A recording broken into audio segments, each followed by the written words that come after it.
If you would like to create a fun and unique toy for a small child, then this might be the project tutorial for you. The first thing you're going to need to do is to come up with some fun characters, creatures, robots, or otherwise to use for the project. Next, you'll need some material. In this case, I used a mix of 3mm plywood and 6mm solid wood for the examples. You can use any material you have. Just remember that if you use the printed example, use plywood. If you use the engrave example, use solid wood. Because if you use the engrave example and you use plywood, you're going to get a very interesting effect. Now I'm going to be running this on my xTool S1 laser, but you can run this on any laser that you might have that can do the job.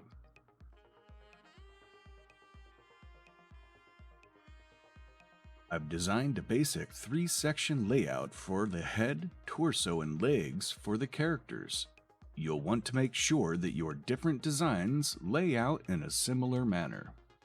I'm making the size of the puzzle 125mm by 43mm. There's nothing special about this size, it's just the size that I chose randomly for the size of the puzzle that I wanted. You can make your puzzle any size that you want. Just make sure that they're uniform with the image size that you made.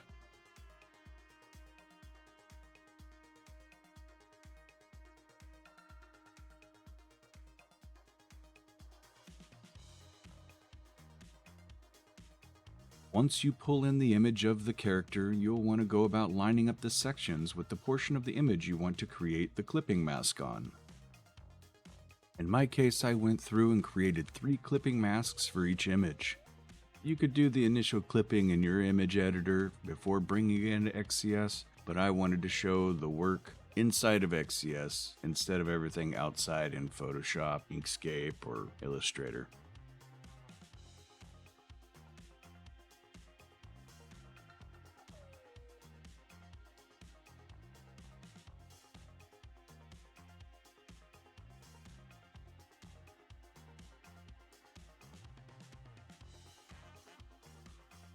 If you're gonna use color prints like I did, I suggest laminating them to ensure they stay clean on the surface. I'll show you a trick on how to keep them from being fully laminated, which allows you to glue them to the wood while protecting the color surface. By placing the sheets back to back, you prevent the lamination plastic from adhering to the back of the paper, which leaves it open to the adhesive. If you are going with an engraved look, you can skip that step altogether. I think if I were to do this over again, I would just print the image out completely and then use my light box to mark out where I want the wood to go with tape. And then I would place it and mark it out with a fine point marker and then cut it.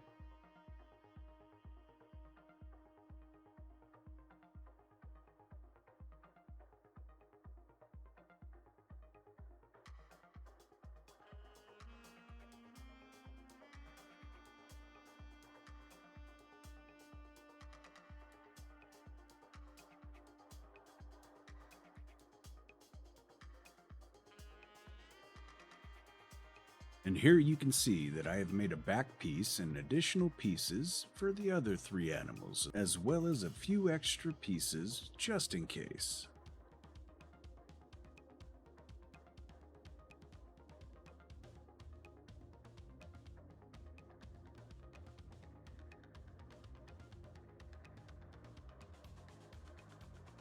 So there you have it. A fun and unique mix and match animal puzzle that might be reminiscent of some children's books. My son loves them, and when I told him that I was making a puzzle like them for a family friend for a video, he was very excited. I'm very interested to see what all of you make, so be sure to share what you create and get out there and laser some things. Thank you for watching.